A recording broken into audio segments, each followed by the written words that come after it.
Welcome to the No Unfinished Business podcast.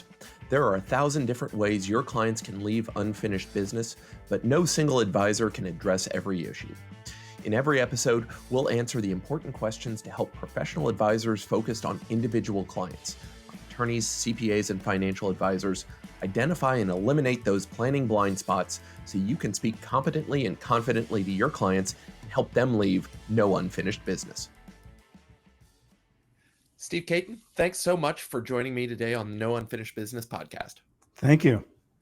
Well, Steve, we're going to be talking about succession planning today. And as we were getting prepped, the phrase that came up, and it's one I say all the time, nobody likes a surprise unless it's their birthday.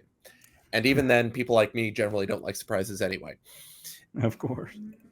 As advisors, we want to make sure we're addressing this early on. And so succession plans, testamentary planning, trust plans, there is so much that can go on.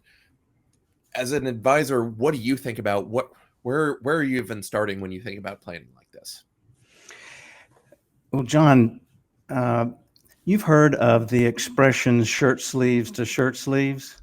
I have, but go ahead and go through it to make sure listeners know exactly what you're talking about. Well, that's kind of the reason why this succession planning theme came to mind. The book that we have, Family Fortunes, is all about succession planning, and how many of us in our travels have come across families where the older generation rolls up their sleeves, they work hard, they amass wealth, and by the great-grandchildren, a lot of times that wealth has disappeared. Many of us have probably come across that sort of thing. Another quote is rich father, noble son, and poor grandson. So all of us in our professional network and various professions probably have run into families that have had those kind of problems. Now, I can think of multiple families I've worked with where they were somewhere along that spectrum.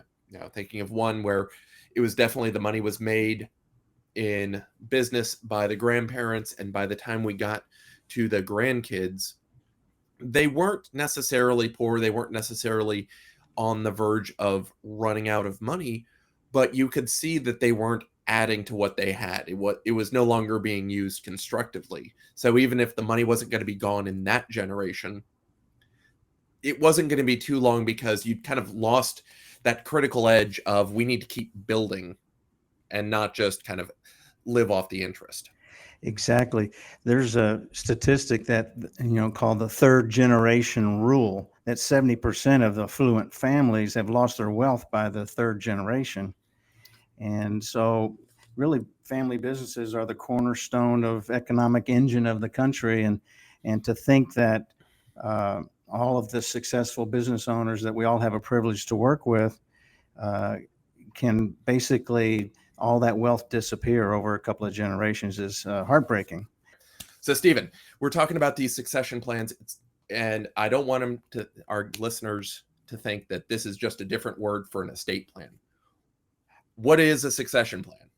That's when a family wants to effectively pass its family enterprise, whether it's a single family office or the business itself. So succession planning has two major goals.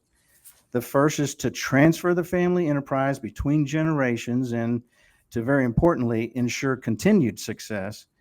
And that doesn't happen without planning. The second goal is to minimize these family conflicts that can just derail not only the business itself, but the family enterprise, and do tremendous damage among family relations. So it's important just to begin to understand the challenges. Okay, so with that in mind, knowing we're going to figure out who gets what and when, and who's in charge of it, more importantly, how do we put these things together? Sure. Yeah, what's important is that you begin with making sure that you understand the client's situation totally. And we begin that with a profiling situation where we understand everything about that client's values and goals and relationships mainly. And from there, that's where we drill down to decide who's going to be in succession, why, and be able to put it down in black and white in writing so that all the family members know about it and nobody's surprised. Yeah, and because it sounds like, we need to know who those players are. We can't just give it to first son because he's the first son or the second son or the first daughter or whoever it is.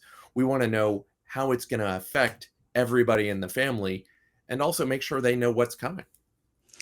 Absolutely. So important for that kind of communication can really avoid future conflicts and problems and continuity. And because all these business owners want that legacy to last. And so they really have a job ahead of them that can be helpful if they do have that plan intact so that all of the family members can understand their roles and why they're in those roles. And if there's a conflict at the outset, that it can be resolved ahead of time. And that's where it's really critical. Oh my goodness, yes. I mean, it's knowing if we know there's going to be a problem while mom and dad are not only still alive, but still in control, we can set things up so that whoever that problem party is, whether it's they want more money, they want a bigger salary, they just want the title of partner, even if it doesn't mean anything. We can address that while everybody is still there, and we can avoid spending, 10 or 20% of everything on lawyers fighting about it later. Absolutely, couldn't agree more. And it's so critical because it can just tear a family apart. You think of Thanksgiving dinners and family get-togethers in the future, and it can really be an issue that destroys what the founder had in mind in the first place. Right. Now, especially because they want to pass on not just the wealth, but their family values, the purpose of having the business and to make it last. Right. And it's in so many cases, it's not just the dollars. It's, as you started talking about, it's the values and the relationships that they want to maintain. So, I mean, knowing that we want to have those values and relationships as the baseline before we start putting this plan together, where do we go from there in setting up these plans? Well, certainly the private client attorney is many times the one that's drawing that up, but it's helpful for all the professionals involved in the team to be able to bring their expertise to the table to help the family understand uh, all the various parts that's going to be helpful to them. Again, they want to make sure that they're reducing taxes, so that's part of that conversation. They want to make sure and have family control beyond the founder's passing, and then they want to avoid conflict and make sure that the family continues to have unity into the future and make it last so that they can have a life of significance and take care of the people they care about and the causes they believe in and hopefully make a difference in the world. So let's look at one of the most impressing challenges, and that's conflict. When we look at this, we see very clearly that the inheritors of single family offices, the kids, and then again, think of single family offices as when there's a liquefying event. Somebody has amassed a great deal of wealth. Sometimes it's 250 or $500 million. These single family offices hire their own professionals in-house to handle some of these things. Nowadays, there's a trend towards virtual family offices where people with wealth of less than $250 million can still benefit from the various professional expertise that all of us can bring to the table. But when we look at the inheritors of single family offices, roughly a third told us that there's a fair amount of conflict. And the reason why that's important to distinguish is those who have family offices have already hired full-time professionals to manage this. And still a third reported conflict. Then we went to just the founders and family businesses themselves, and a supermajority of them reported conflict as well. Over half of them reported conflict. So, and then we asked them how bad was the conflict, and over half of them said it's severe. So sometimes even when there is planning, there still can have these challenges. Yeah, and Steve, I would say, one of the things that we think about in the estate planning process is looking down the line. it's real easy to divide things up into 3 shares if it's just a brokerage account and a bank account.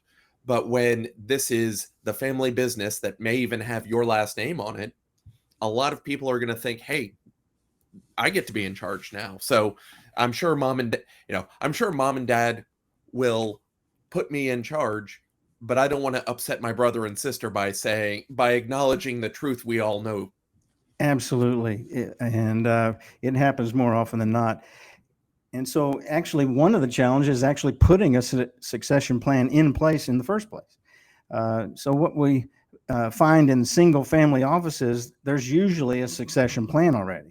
They have the professional help, and where 88% when there's a family office, they have that kind of a plan.